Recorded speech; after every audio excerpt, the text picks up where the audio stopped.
The waiver episode is probably the most important episode every week. Who are you going to pick up? Maybe more importantly, who are you willing to drop for these players?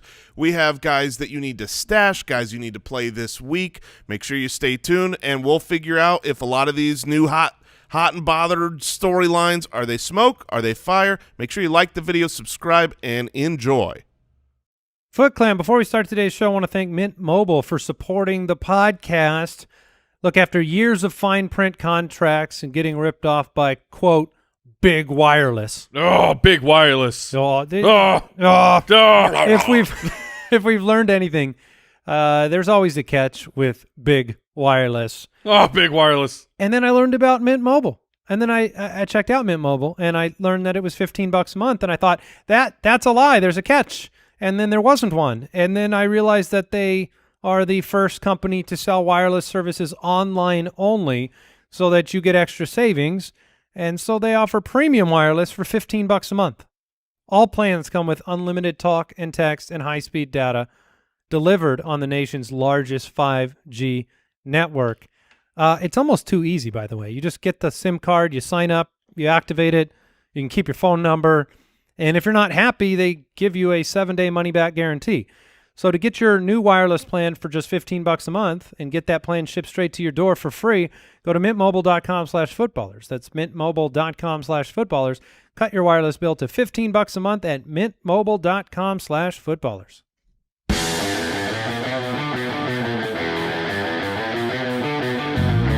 Welcome to the Fantasy Footballers Podcast with your hosts, Andy Holloway, Jason Moore, and Mike Wright.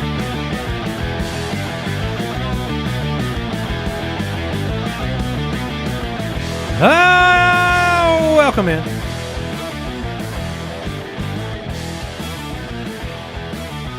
Tuesday, September 21st. Did I wake you up, Jason? You did. Did I spook you a little bit? Yeah, I mean, we've got the in-ear monitors, and I felt like your intro was in my soul.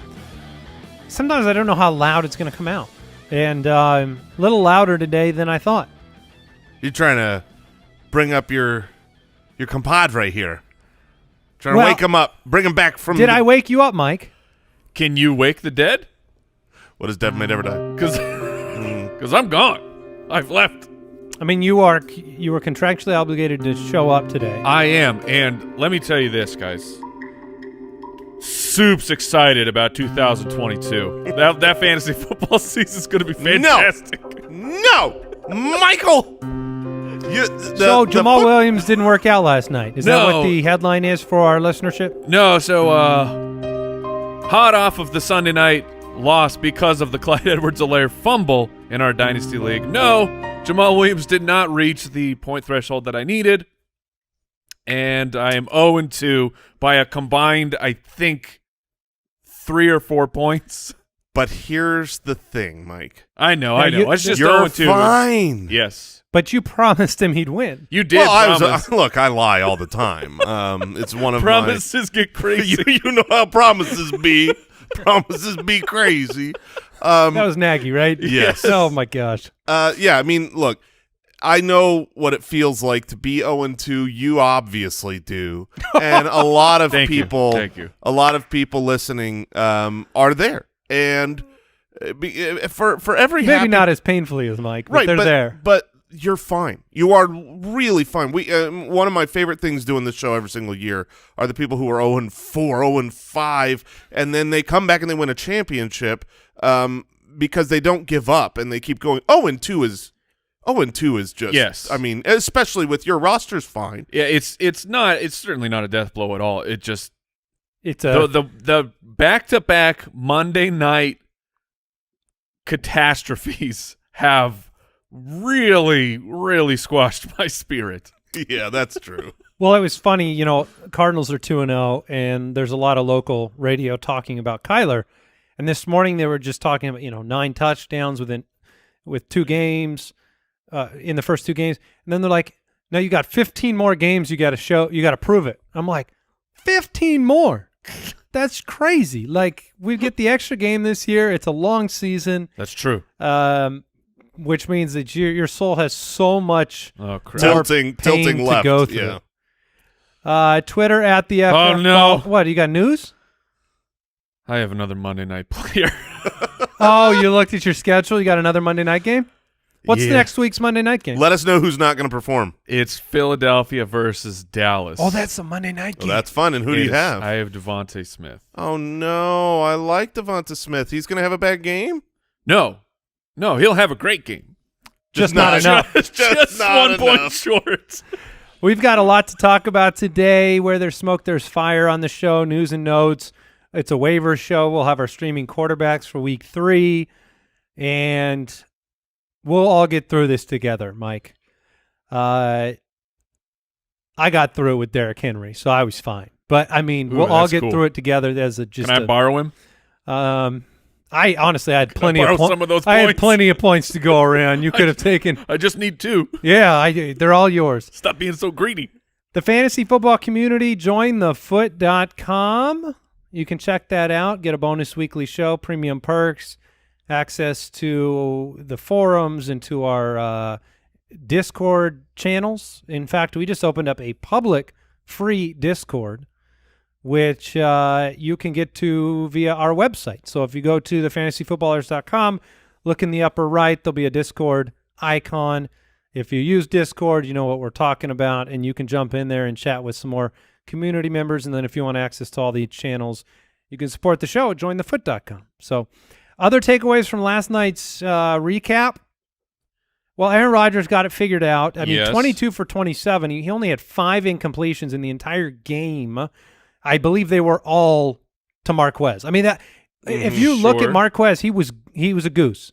Yeah. And there were 2 bombs to him that didn't work. There was a slant where he was so wide open. Okay, I thought we were going to say that was somehow MVS's fault. No, he was so open, and it was just a bad throw by Rodgers. But I really feel like the other incompletion was Devontae Adams in the end zone. Devontae Adams in the end zone was 1, and the other 4 were all MVS. He was 4 targets, 0 receptions. That sounds like what MVS's career fantasy situation has been like, which is you never know. Yeah.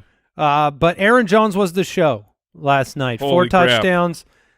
Ran for 67 yards, but ended up with 48 through the air, 4 total touchdowns. Robert Tonyan came back around, which, hopefully you hung on to him and just threw out last week. Mm-hmm. Devontae Adams, 121 receiving yards. Yet to get into the end zone this year, I believe. On the other side, Oh, the Hawk Nest monster. Yes. yeah, I mean, T.J. Hawkinson, eight receptions, 66 yards, 1 touchdown on 9 targets. So 2 straight huge weeks for Hawkinson. Quintez Cephas, I thought he was interesting this week, 4 for 63 and a touchdown. But the running backs, especially Jamal Williams, not good. Yeah, I mean, Swift really wasn't that much better on a Per touch basis. per touch, and just for fantasy. I mean, they destroyed each other. I mean, you had 8 carries for Swift for 37 yards, 7 carries for Jamal for 25 yards. The only difference in fantasy points between the two of them, that final drive, where the game was done, and they're just we're putting in the old effort at the end, and it turned into at least 2 receptions for DeAndre Swift. So without that drive, they're exactly the same, just production and fantasy-wise at the end of the game. I do have one fantasy question moving forward from this game before we move on. A.J. Dillon. I mean, he hasn't really looked very good. Not a lot of opportunities. Not involved in the passing game. 5 for 18. Is he moved into pure insurance running back as opposed to, I think we hoped that maybe he was a spot start, a Jamal Williams-esque type of start. Yeah, I think there was a small glimmer of hope for that you could start both players. But, yeah, I mean, the game plan today showed that even when they were up and they were up big, I mean, it wasn't until the very end that you saw Dillon basically in for a drive. This is the Aaron Jones show, and I cannot fathom starting A.J. Dillon without an injury to Aaron Jones. There will be a couple of weeks over the course of the season where he ends up getting a touchdown, even when Aaron Jones is active, but not in any kind of reliable, startable way. So he is purely an insurance back for injury. I think he could, over the course of the season, work the way up. Like 2 games in for the Green Bay Packers, and we're really 1 game in because week 1 is just you throw that completely into the garbage. So you're not dropping Dylan. You're going to wait and see. You would drop him? Yeah, I would. If not if I I would had not. not if I had Aaron Jones, but roster spots you need him right now. Like I'd put him in the category of like you always want to pick up insurance backs in case somebody gets hurt, but I haven't seen. He doesn't look that good to me, and then he's not getting goal line. So I would certainly be happy to drop him versus just kind of hoping. Jason, where do you stand on that? Yeah, I mean, it's a matter of who's on the waiver. I would pick A.J. Dillon. He would be on the waiver list of a pickup, but certainly someone that I would be willing to drop for more valuable running backs that could get in. You know, if you're staring down the situation where you're like, okay, Sony Michel's out there, who is mostly an insurance back, I would definitely drop A.J. Dillon to grab someone like that, or a James White. I would put those players ahead of you know. Okay, AJ that's Dillon. fair.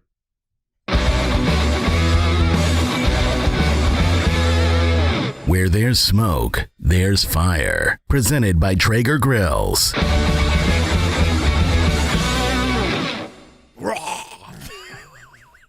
That gets hyped. Yeah. Some good music there, Mike. All right, we're looking at surprise performances and asking, is this smoke, is this fire?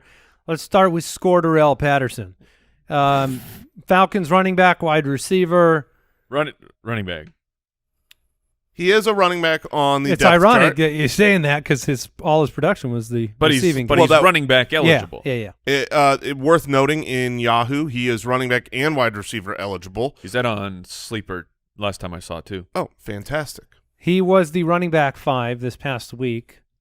Had a goal line touchdown, had 6 targets, had 5 catches, 58 and a touchdown. From watching Atlanta thus far this year, they need him, which is something that is not a feather in the cap of an NFL team to need Cordarrelle Patterson week to week. But they don't. Russell Gage has done nothing. They don't have Julio anymore. Calvin Ridley doesn't seem to be able to get a lot of deep looks right now. This is a tough one for me, though, to say fire to Cordarrelle Patterson when, he limps into the end zone, ends up with the – I think I'm going to say smoke. I'm going to say fire, and let me explain why. I think there is real fire here. I think you should pick up Cordarrelle Patterson.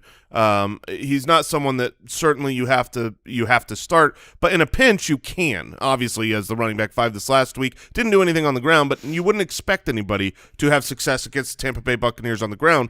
Nobody has in a year and a half. I mean, that D-line is just great. But then through the air was fantastic. And over the 2 games, I can't remember how many times I've been watching the film and thought, man, he just looks so much better than Mike Davis. If you look at the running back opportunity count between Mike Davis and Cordarrelle Patterson, Cordarrelle got much more involved this week in that timeshare. So he's already encroaching on Mike Davis. And when I look at what Arthur Smith wants to do, they want to establish the run. And I think Cordarrelle's their best running back, and he can get involved in the receiving game. So he's a spot start who I think if the opportunity came on the insurance level, he's got juice. He looks good on almost every play. Now, the upcoming schedule, the Giants aren't an easy run D, and then the Washington football team the week after. So I was going to bring up that Brooks, he sent across the Mike Davis line. Davis had more total catches in the game. Yes. He also 7. ran much better. He was 9 for 38. Cordarrelle was 7 for 11. Yeah. Mike, where do you weigh in? I am on the fire side that Patterson should be picked up as looking towards the future. The entire argument, fantasy football-wise, for Mike Davis being an okay draft pick in the range he was going was there is nobody else on this roster, at least that we can foresee, that can overtake Mike Davis. Patterson could. I'm not saying that he will, but Patterson has the ability to surpass him, at least on when it comes to the receiving part of the game.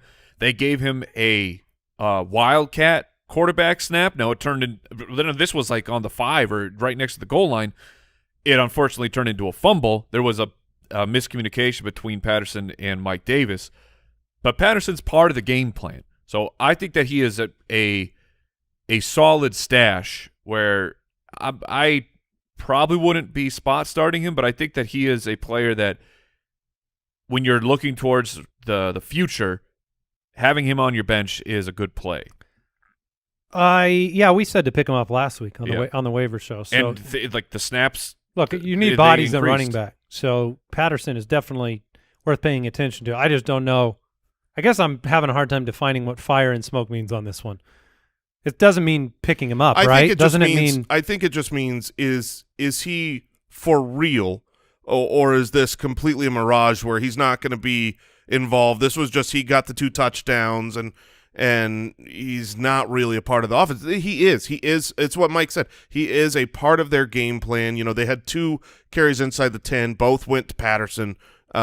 He's, I think, an important part of the offense. It's not to say he's a superstar, but it's not. This isn't a smoke performance where just a mirage. Henry Ruggs, Raiders wide receiver, 7 targets against Pittsburgh, 5 for 113 and 1. Was the wide receiver 8 on the week. I mean, this was Henry Ruggs delivering on all of the potential. Derek Carr has always been a great deep ball thrower. Found him late in this game, another walk-off. I mean, Derek Carr is trying to do the walk-off bomb touchdown every week. Miami, Los Angeles, that would be the Chargers, and then Chicago the next 3 weeks. He's been targeted on 16.9% of his routes so far this season. Smoke. Yeah, it's smoke for me as well. You have Brian Edwards had a touchdown in this game. It ended up getting called back, and then Brian Edwards had another big catch like right after that. That also got called back. They are splitting time between Edwards and Henry Ruggs. That wasn't me saying I want Edwards over Henry Ruggs. I was saying the production easily could have gone to Brian Edwards this week, and because it did, it just got called back on a penalty.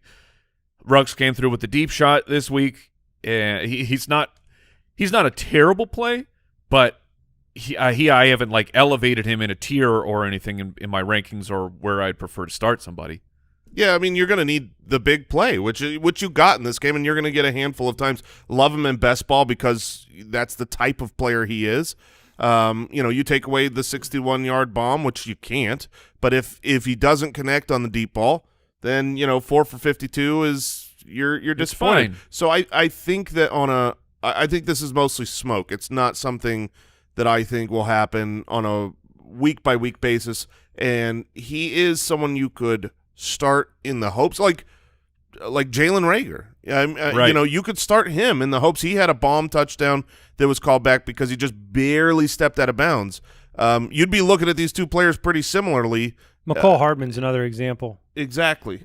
Through 2 games, Ruggs has a 13% target share. Hardman's at 17% through 2 games. But if you don't get the big play. Yeah, so I think this is mostly smoke. And you know who the number 1 target is. Yeah, 29% target share. Darren Waller. KJ Osborne, Vikings wide receiver in week 1, had 9 targets, 7 for 76. In week 2, 6 targets, 5 for 91. Through 2 games, the Minnesota Vikings have given up a lot of points. They've also given up a lot of yards to wide receivers.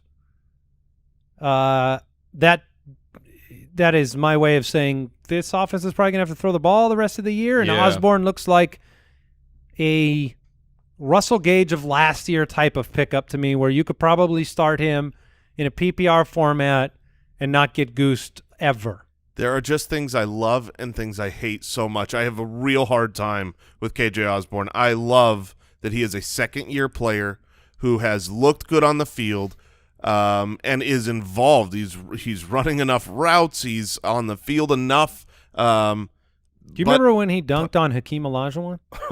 Oh, man, that was one of the best plays of all time. Kevin Johnson. Super deep cut. KJ, but I'm going to commit to it.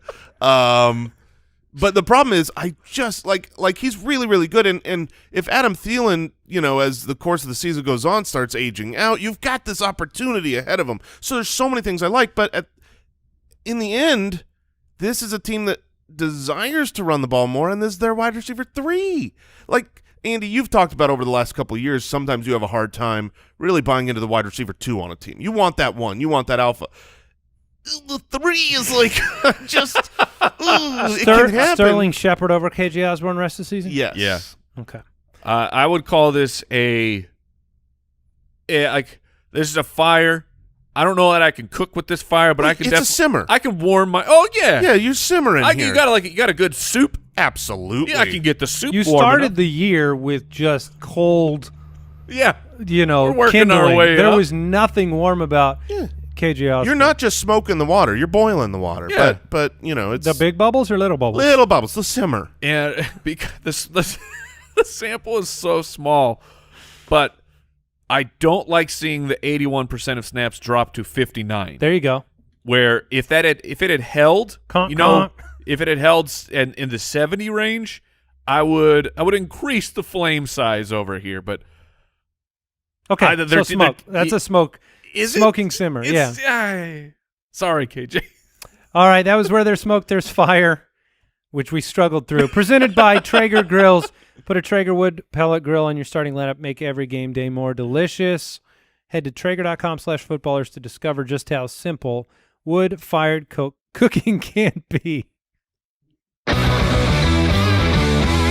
News and notes from around the league. Presented by Sleeper. All right, I'm going to blitz the news so we can get into waivers here. Darrell Henderson, rib cartilage injury. Rams are optimistic.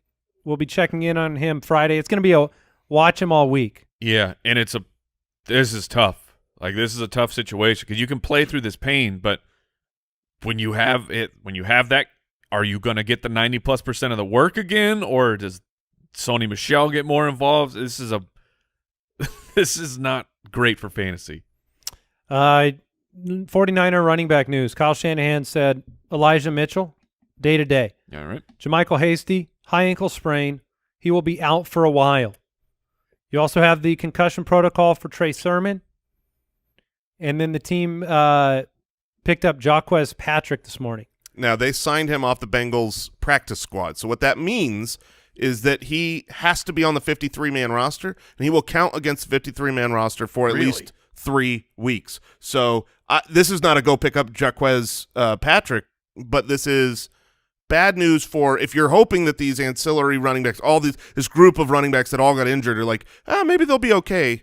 It's probably going to be a couple weeks. So hopefully Elijah is out there. Yeah, I expect Elijah to be out there, but Hasty won't be. Sermon, seems like Sermon might miss a week. That's where I read into it. And Trenton Cannon is still there. I mean, he got like a carry last week.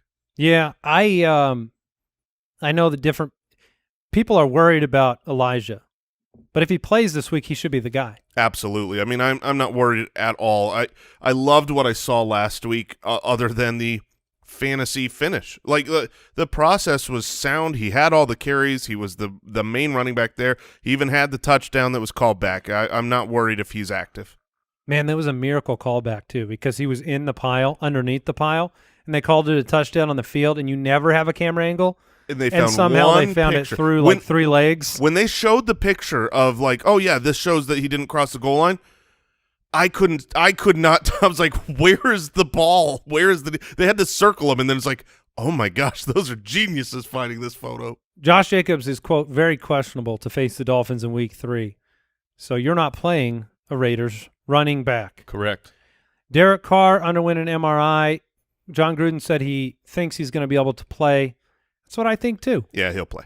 Deontay Johnson, not a serious injury on the last play of the game. We're going to monitor the practice reports. I don't have anything else to go on for whether he's going to be active. I think there's some optimism that he'll be available, but he could miss a week as well. Jarvis Landry is week to week due to an MCL sprain. I wouldn't expect him back out there. And they're expecting Beckham to make his debut in week 3, at least according to Mary Kay Cabot of Cleveland.com. So all that vague tweeting was him saying like maybe the cheetah, week 3? The cheetah was in the stall like healing. Oh, maybe. And they're going to let the cheetah out to race the greyhounds if you saw the picture. I would put my money on the cheetah. Yeah, Right. me too. Just saying, if you ever come across a situation where there are greyhounds racing a cheetah, Yeah. I'd put it all on the I cheetah. don't know that the Greyhounds are going to finish the race. Well, that's a good point. Maybe one of the greyhounds doesn't finish, but then the cheetah also wouldn't finish. Is this your way of saying Beckham hurt Landry? No, I was saying that okay. the cheetah would Okay. eat one of the greyhounds. Yeah, that's what I was thinking. Yeah. What was crazy is Peoples-Jones, Schwartz, Landry, they did nothing in this game. They won the game. Well, Landry didn't play the game. He started it though. My point is that like somehow they won this game, and it was Hooper, Harrison Bryant, Njoku. Right. It was like Beckham has a chance to get some targets here Yes. in his debut. Like he's probably flex worthy. Yes, I agree. And I know this sounds crazy, but there will be a league or two. This is a waiver show where he will be out. He was dropped because someone had to drop him, being out multiple weeks, and they got Not sick in of my league, Jason. Sure, just go check. Andy Dalton, MRI confirmed the nature of the injury to be a bone bruise. Week 3 uncertain. What? So This is what we're saying it's uncertain? that is what they are saying. Come on. Just rule him out. Stop it. He's not playing. Nico Collins expected to miss 3 or 4 weeks due to injury. That's the wide receiver for the Texans. Whatever. I mean, you're not playing Chris Conley on Thursday night with Davis Mills. Brandon Cooks is you close your eyes and start him. Yeah, Brandon Cooks is the most difficult start of all time, and when you're cooking with the general, it's Because he doesn't cook. right. Exactly. It just throws some milk on his food and says this is done.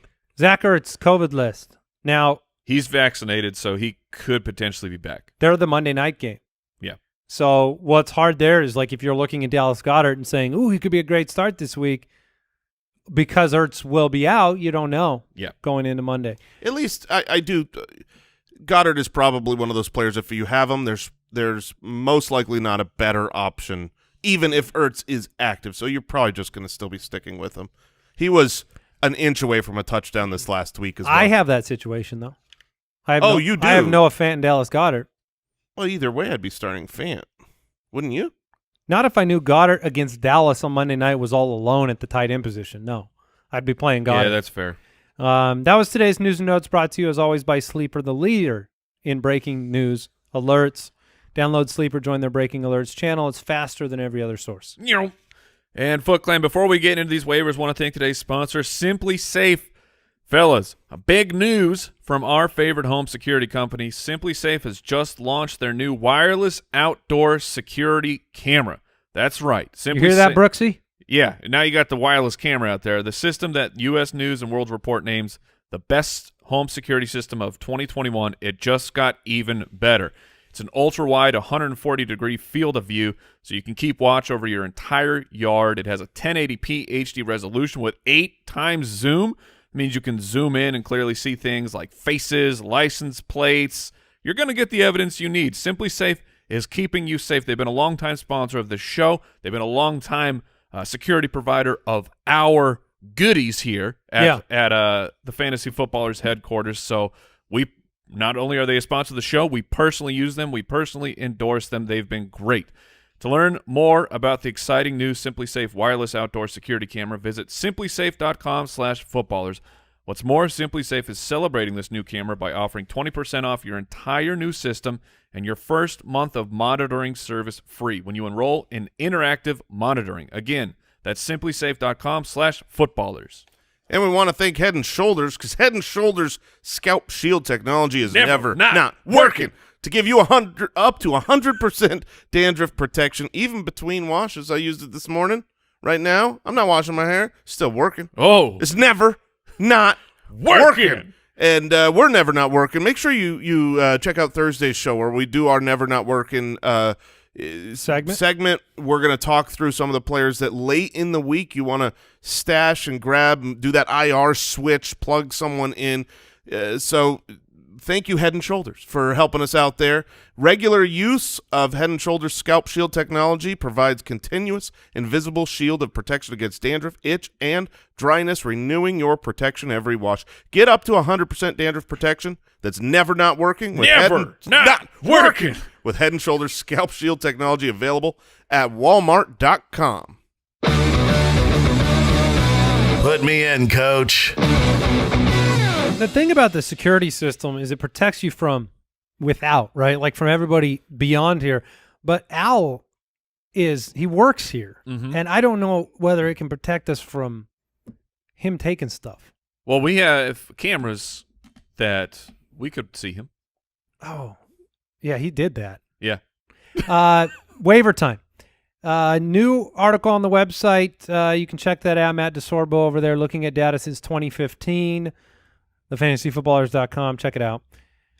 Wide receiver waiver pickups. We always put in the top drop candidates from Twitter and IG. So this is who you are thinking about dropping, because obviously if you're going to pick somebody up off the waiver wire, you're going to have to make a decision on letting somebody go. And, 2 weeks into the year, tomorrow we have an Unsolved Mysteries segment.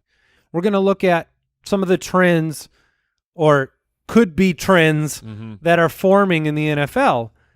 Week 2, you got 2 weeks in the book, and you have to make some decisions. Yes, you do. Because some of these players you have hopes for, but do you have the luxury of not starting somebody else? A lot of it, we're in a 2-flex league. You got to put somebody in your lineup. You can't just wait. So one of the questions, do you drop Jacoby Myers or Nelson Aguilar? I looked at this game last week. New England dominated. Mac Jones scored 8 fantasy points. This offense is still going. We know it's the running game, Damian Harris. We know it's the defense. I would expect more often than not, Mac Jones is under 20 fantasy points. So if you take that and you distribute it amongst big signings like Nelson Aguilar and Kendrick Bourne and Jacoby Myers and Hunter Henry and Jonnu Smith, like you're kind of getting passing game disappointment across the board there. Are you willing to let those guys go? I am 100% willing to let them go. I mean, if you look at what a big game from Mac Jones is going to be, his big games are going to be 250 and 2. And at that point, you better hope the tight ends weren't involved. It's just one of those things where next year maybe these guys are good. You want to keep an eye on them, but I don't think that there's upside in this offense in the passing game enough for me to roster and start these players over. Like for instance, a KJ Osborne, who I'm not too excited about. There is hope for some kind of a breakout there. I just don't see that being able to be possible with rookie Mac Jones. Agreed. And that yardage total you threw out, you can slot 30-plus yards to James White. Like that's true. It's an automatic thing that's going to happen every single week. Marquez Callaway. Drop. Yeah, he gone. Big names, Brandon Ayuk. This is a tough one. I'm not dropping him. Wow. Look, obviously listen, I obviously love Brandon Ayuk's talent, his ability to break out, and I like the offense with Kyle Shanahan and all these superlatives. There's a plus side and a minus side, and in general I would not drop him because I just talked about KJ Osborne has the ability to break out. Ayuk still does. He was he's coming back from the hamstring issue. He still only played 54% of the snaps. Now take that either way. That's just not enough to be involved, to get into this offense, to get into a rhythm and have enough targets. Drop him. Or you could say, look, last year, even in his rookie season, even when Debo and Kittle were healthy, he never played fewer than 72% of the snaps. Most of the year, he was playing 90% of the snaps. So it's just, if that changes and all of a sudden, okay, now we're back to Ayuk playing and being a regular part of this offense, he's going to be more valuable than wide receivers on the waiver wire. I would hold him. But I don't blame you if you think this is just how the offense is now, and I want to move on. Because sometimes holding on to a guy, if you think you're going to drop him in 2 weeks, then you wasted a roster spot for 2 weeks. Yeah, I guess part of the question is, could he ever be above the third option for Jimmy G or Trey Lance? And you talked yesterday when you were watching the game about, because I know you went play-by-play through the entire 49er game. We watched some of that together. Does Trey Lance represent a different upside for Ayuk? No. Or just a downside? Downside. Yeah. Because of volume. Mm-hmm. See, I could see upside from a standpoint of when Jimmy G dropped back to drop. Drop back to drop. drop like When the drop hit. when he dropped back to pass. I mean, it was just like, where's Debo? Where's Debo? Whereas someone coming in different, he could target Ayuk as the number one guy. And then you've got Kittle as well. That whole team dealing with the injuries, the potential transition at quarterback. I just don't know. They're 2-0. I mean, Yeah, it's tough. they're But not transitioning the quarterback when they win. if you have Ayuk and you want out, you got to trade him. That's probably That's the way fair. to go. Someone out in your league will take Brandon Ayuk. And Figure out who had him last year. That's a good point. They know the sweetness. Elijah Moore, cut him, right? Yes, bye. I think you cut him. Redraft, you cut him. Robbie Anderson, you don't cut Robbie Anderson. No, you do not cut Robbie.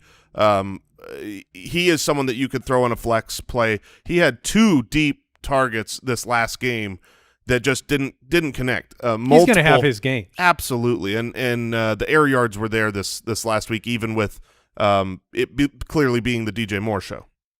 All right, so some waiver wire pickups. A lot of these are higher rostered, at least with the numbers that we see, but please check your waiver wire. Mhm. I have talked to enough people this week that have picked up Justin Herbert off the waiver wire, that have picked up, a lot of different options that you don't expect. So just check it.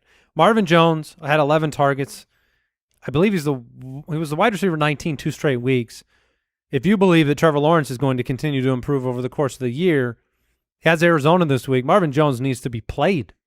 Do we have an update on Laviska Shenault? He's going to be all right. Is he okay? Yeah, he's going to play this week. Right. The likelihood, high likelihood. That didn't mean anything last week, though. Oh, yeah, They did lose O'Shaughnessy to a high ankle sprain, and Yes. he's He not was involved. good, but he was involved. Darnell Mooney, 8 targets last week, You 6 need for to pick him up. 66, 11 catches in 2 weeks. He's being you can see the difference in last year's role and this year's role through 2 games already. And if Justin Fields takes over, the offense starts moving, you could continue to see some success there. Sterling Shepard is 63% rostered, 10 targets, 9 for 94. Look, you should roster him. I think you should roster him, and you should play him at the very least until Evan Ingram comes back. He is Which could be this week. sure, yeah, it could be. But This is the Galladay week, by the way. squeaky ready. wheel. Yeah, I think it's happening. He had so many targets that just went slightly awry, including end zone targets last week. I think you're going to see a Galladay breakout week against Atlanta. I mean, if the matchup is right, I just wonder if you can, because he's not a separator, and Daniel Jones needs a separator. Whereas Sterling Shepard is a route runner, get open, and then Daniel Jones hits him open. I feel like every single pass that went to Galladay was like Galladay's grabbing that rebound. It's like he's boxing out trying to grab it. Henry Ruggs, we talked about him. If you need to take a shot, you're taking a shot on a deep play. Some of the other names to bring up. What about Denver's Zach Pascal, which is Tim Patrick? Hey, talking about Fireball. Oh, Fireball Jones? Yes. Tim Patrick is 34% rostered, had a touchdown, 74% of snaps. I still think you should pick him up, and you can flex him and hope. Yes. They can't run. They can't run the football. Like here's a spoiler alert. Teddy Bridgewater is my stream of the week. Love it. They can't run. He's having some success fantasy wise because they're running through the air. Yeah, I mean he's clearly not the one. Cortland Sutton said all your passes belong to me. But he is a solid wide receiver who's been good for a year and a half now for fantasy. Zach Pascal scored 3 times over 2 weeks. 6 targets, 5 for 38 and a touchdown. It seems like you are super dependent on a touchdown for Zach Pascal. Yeah, and if it is in fact Jacob Eason this week, the matchup is spectacular against Tennessee, but I would not be playing Pascal in that situation. I think I'm rising on this next guy, Rondale Moore. Oh yeah, for fantasy purposes. Like I already, we all like Rondale Moore, what he represents for the Cardinals offense. But watching back through some plays, watching some of these scramble drills, right? When Kyler gets out of the pocket and he starts looking downfield, he found Moore, not just the big bomb, right? But even the previous week, he had a couple ridiculous throws where he found Moore, which tells me Moore is getting to where he needs to get to.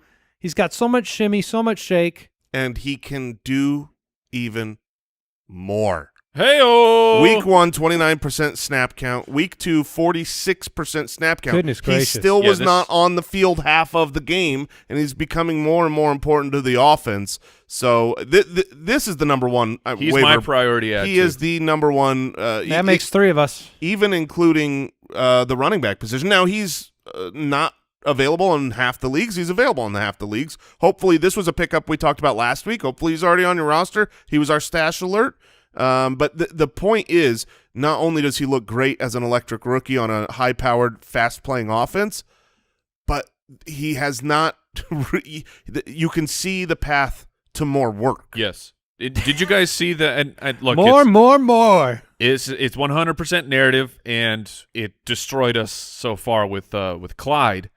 But did you see the reports that that Kyler sent the staff like video highlights of Rondale Moore? Oh, you're saying before the quarterback draft. banging the table Yes. for a player? Yes, Kyler was like, "Hey, this guy's pretty good." And we talked about this next guy, Emmanuel Sanders. Yes, 23% rostered, and go get him. look, in the first week after seeing what took place and Beasley's involvement, I was a little on the fence. But watching the tape and seeing Sanders, like, he should have had a lot more than 2 for 48. He should have had a lot Allen more. missed him on a couple of really nice, like, deep drag routes. And His average depth of target is almost 20 yards. He's the deep guy. He also looks great on the field. He does not look old or washed at all. He's 34 years old, not what I'm aiming for usually, but he looks outstanding. Some misses. Honestly, he's Robbie Anderson. He looks to me like he's got the ability to have the same kind of weekly output that Robbie Anderson has, and he's available in 3/4 of the leagues out there. So, yeah, I would absolutely pick him up. Nobody's he was the wide receiver 65 week 1, wide receiver 60 week 2. This is not going to be a guy hard to get, but the behind-the-scenes metrics, not just fantasy finish, of routes run, snap percentage, air yards, targets, they're all there, and it will hit soon. running back drop candidates as we get into the running back pickups. Trey Sermon, I've seen that question a lot. I'm not dropping him. No, I'm not either. I'm scared with the – What if you knew he was out for 2 weeks, right? So he's out 2 weeks, and Jeff Wilson's coming back week 6 to 8. If I knew he was out 2 weeks, and assuming I don't have an IR because that makes it easy, then yeah, I guess I would cut him. Ronald Jones. Probably have to wait with Ronald. I mean, I was looking in the studio yesterday. Leonard Fournette, the snap count for Fournette is significant. It's like 57% through 2 weeks. Now, Right. the benching, the benching is going to impact that. But is there hope for Ronald? There is hope because what we saw last year was plenty of bad games, plenty of benchings, plenty of nothings, and then a big monster performance. So this is why I was out on the whole backfield going into the season. You don't want to be living this life. I don't want to live this life. We have learned our lessons in the past. He's very, very difficult to say that you should cut him, though, because they're starting running backs or running backs that are going to be able to put up good weeks should all be rostered. This is a Brandon Ayuk trade him if you want to cut him situation. Package That's him right. with someone and upgrade another player. That's right. 41% of snaps for him last week, 6 for 27, 3 targets. It could get better for Ronald Jones. James Conner, A.J. Dillon. Man. Keep them in mind when I bring these names up and tell me Okay. if you would cut them. Okay. Sony Michel is one of the bigger pickups. He's rostered in 49% of leagues. So Sony Michel 10 for 46 last week after the injury. was talking about it at the top in the news section. You have no idea we don't know yet if Darrell Henderson is going to play. I don't think you're going to know until Sunday if he's actually going to play. Then on top of that, it's the Tampa Bay Buccaneers where, yeah, Sony looked great. Running backs succeed when they play for Sean McVay. But against the Tampa Bay front, you should not project great things to happen. So Sony should be added in the event that you do need a spot start and you're just really hoping for a bunch of volume over the weekend. Cause in the fact that in the event that Henderson is ruled out, but I'm not going hard in the paint here. I'm not burning a number one priority. I'm not unloading a bunch of fab to get Sony. James White if he's there, he's always good for a spot start at running back. Let's say you get an injury, you have a bye week. Yeah, I mean, he was, I believe he led the team in targets this last week.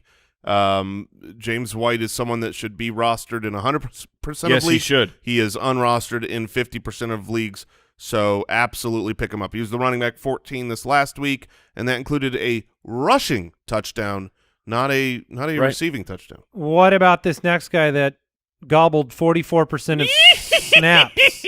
Oh. J.D. McKissick. That's James White's cousin, right? Would you pick him up? I got. Yes, you could pick him. I prefer James White to McKissick. When you look at what's happening in Washington, Gibson is starting to eat away at McKissick's routes on first and second down.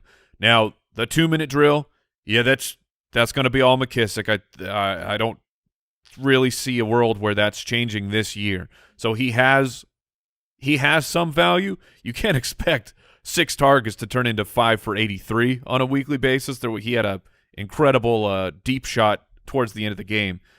But he's a fine play in a PPR league. If you win 0 RB, he's someone you can play, but he's not a priority for me this week. Yeah, he would be behind several other pickups for me. I'd rather have Cordero Patterson. Agreed. I would rather have the guys we just mentioned, Sony and James White. I see that in 40% of leagues, and this is one where it's probably rostered, but oh my goodness, like more than James White, more than any name. If for some reason Tony Pollard is available in your league and check your waivers, then he would be ahead. Is he the number one? Oh, he would be the number one over Rondale Moore because he's looking. Are you starting him every week? Exactly. I think he's got enough involvement. He's the Kareem Hunt type where he's the backup, but he is playable. And in the event that Zeke were to go down, you'd have a league winner. So he'd be a top 5 back. Yeah, he has to be rushed. So I would take all of those types over J.D. McKissick because I do think J.D. McKissick's value comes in those 2-minute drill type offenses, which there happened to be a lot of against the Giants last week, and his value soared. I don't necessarily know that that's going to keep happening, but it is possible that his involvement was due to the change at quarterback, so he should be looked at. All right, what are some other names of running back that we should bring up? Are you interested in Madison in case Cook sits? I doubt he sits. I doubt he sits as well, but he is one of those guys that if you should throw him on the bench and see what happens throughout the week. Kenneth Gainwell is another stash guy for me. The offense in this game against 49ers for both sides was just putrid. So many missed opportunities, missed touchdowns. The Eagles should have won that game, but his involvement was still good. The total numbers look bad, but the involvement percentage of what little offense there was, I do think he's a stash. What about Michael Carter? 11 for 59 against New England. 2 for 29 through the air, had 11 fantasy points. Yeah, we saw the snaps go from 25% to 45%. I think that the team is stash alert. Yes, Michael Carter he's moved into that.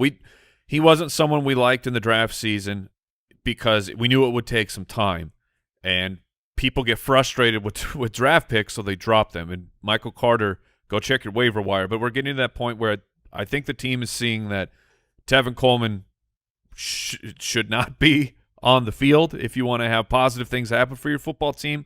It will still be Michael Carter and Ty, but you saw 14 opportunities. You saw 2 carries inside the 10 for Michael Carter, so he is becoming interesting now. If you have an IR spot, please add Jeff Wilson. Yes.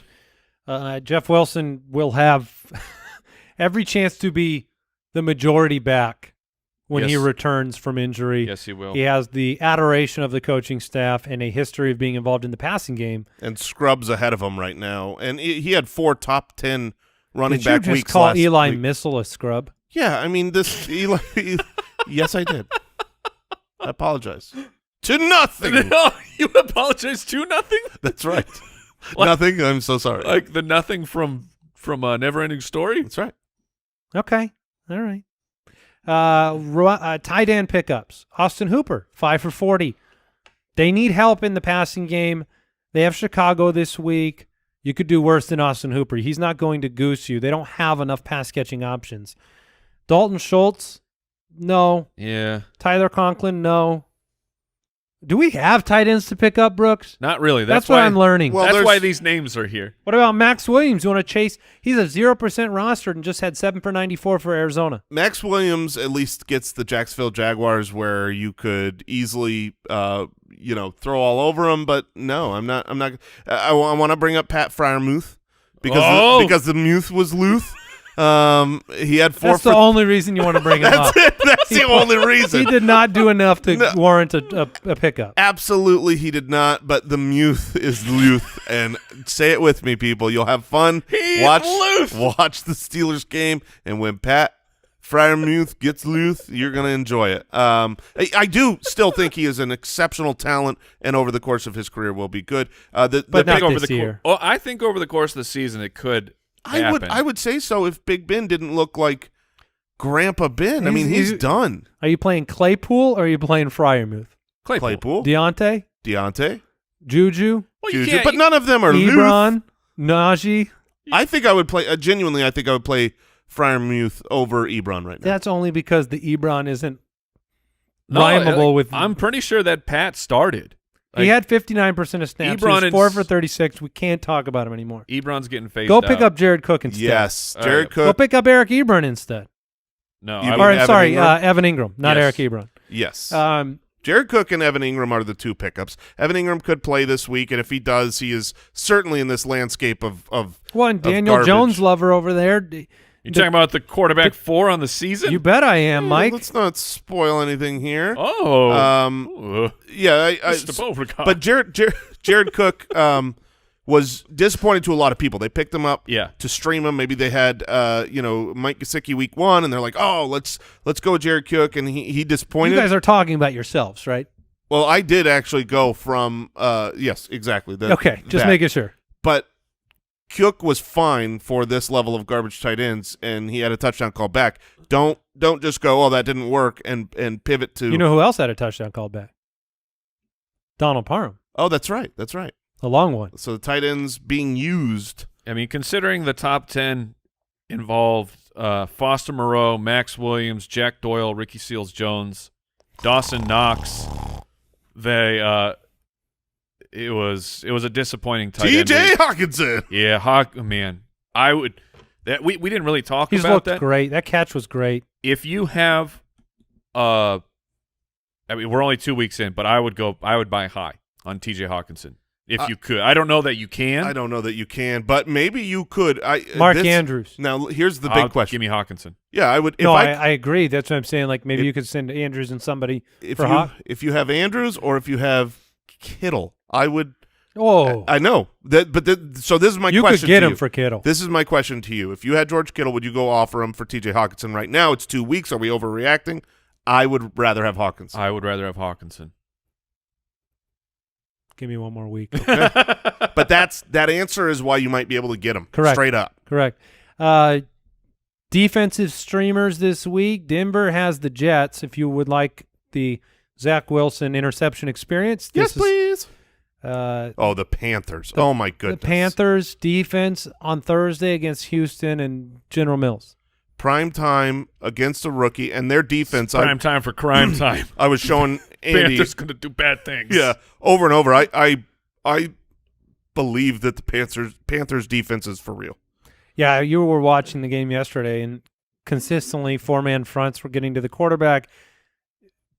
My goodness, casting eyes upon Jameis in this game, not a pleasant visual. Look away. I mean, he makes getting sacked and throwing interceptions look worse than anybody else. I mean, I choose the positive. I choose that he makes him look more fun than anyone else because I really enjoy those He's plays. like just falling like a over. figure skater. Just always falling Doing a over, heaving. triple Lutz.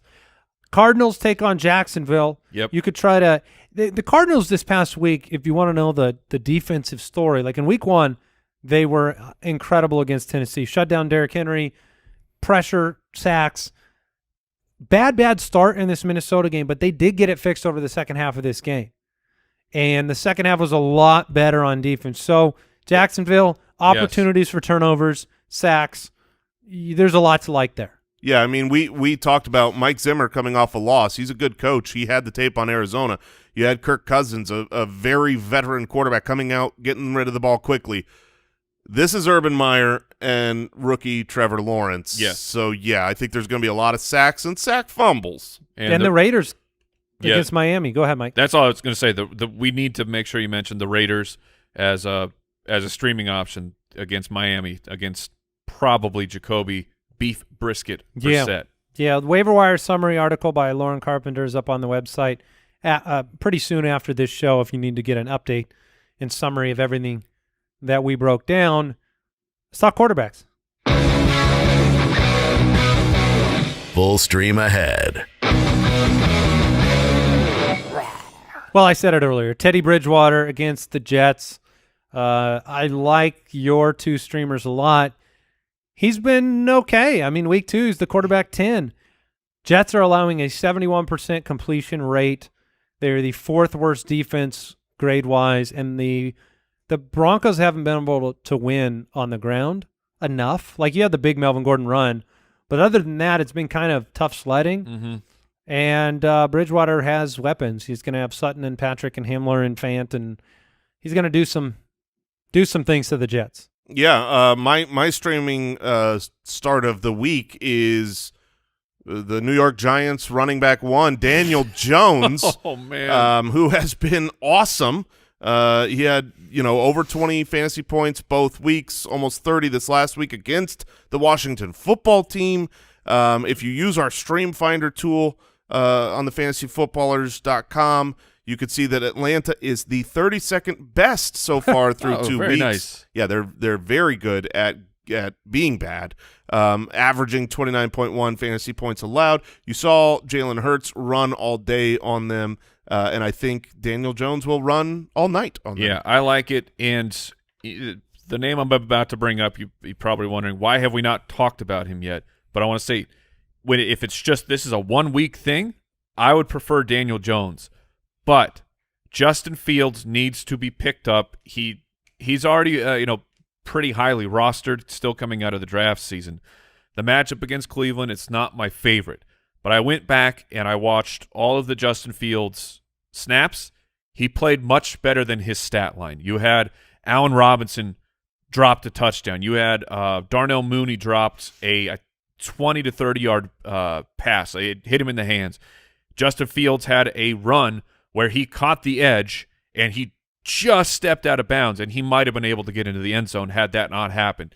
He made some real stupid rookie mistakes. I'm not saying that won't happen, but Fields is going to run 10 attempts in a limited amount of game time. Now they get to fully prepare, because I believe that the Chicago Bears are not preparing like Andy Dalton may show up on a horse on Sunday and say, I'm taking us to victory. It's going to be Justin Fields. I'm projecting that Justin Fields will be the starting quarterback moving forward for the Chicago Bears, so he needs to be picked up. Based on mobility alone, he has top 12 upside, and he looked fantastic at the preseason. Make sure you prioritize getting him on your roster. What do fantasy players do with the back-to-back quarterback 24, Ryan Tannehill?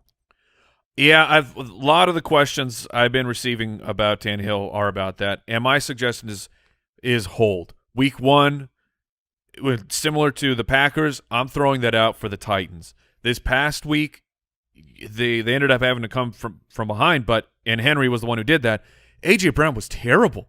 Like, A.J. Brown had, I think, 4 drops. 4 that I saw, and then Julio also had the touchdown taken back. I mean, A.J. Brown is not dropping 4 passes on a weekly basis. You give just him 3, just normally 3. You give him, he does have a drop problem, but A.J. Brown is better than that. So I'm sticking with Ryan Tannehill. Unless, like, if you want to play Daniel Jones this week over Tannehill, I would do that. Yeah, but would you drop Tannehill to do it? Maybe. For Daniel Jones? Yeah, I mean, you might have to do that versus rostering 2 quarterbacks. I might. Personally, I will grab Ryan Tannehill off of the waiver wire and play him over all of these options. Really? I think he is fine. It's a well-coached team, and if you watch it, I mean, Julio had a touchdown. Yeah. But, Mike, to your chagrin, the weird heel being slightly out of bounds is off, and A.J. Brown dropped so many passes. Tannehill is going to be fine. I'm not going to overreact from a dismantling in week 1 and some drops and border problems. They are 4th in the NFL in drop passes as a team right now, and obviously they're an efficient offense, so you drop a few, Julio you're losing everything. Looked great. Yeah, So we've at least checked that box. We don't have to worry about old man Julio. Tulio? Oh, it's so weird, man. Every single time A.J. Brown catches the ball, it's like, Julio, wait, why are you 11? You should have given your number to Julio out of respect. Yeah, it didn't happen. He's number 2 now. Yeah, Tulio Jones. But, yes, so Julio showed to me that Ryan Tannehill is going to be absolutely fine. Yeah, you just need to wait for that big game, but hopefully it's this week. If you haven't checked it out, as we close things out, we did share a very cool video on YouTube, some behind the scenes of our League of Record draft party. We want to thank Traeger Grills for hosting that. The food portion of the draft was Fully burnt ends. Yeah, it was. Oh my goodness. We had a hard time deciding one thing we liked more. Oh, it's burnt ends. to me. Pro tip, I was thinking about this earlier But because the brisket was great and the pork was great. we were talking about the water, on the grill, whether it was Yes. simmering, and just pro tip that we got from Traeger, super smoke. Put the super smoke on with a tray of water, and use the smoked water to fill up your ice cube tray for smoked. Ooh, yeah, The smoked water? for Oh my smoked gosh. ice. Nice deep purple nice loves it. cocktail. Traeger.com/footballers. Head over there. And we also want to thank Pristine Auction.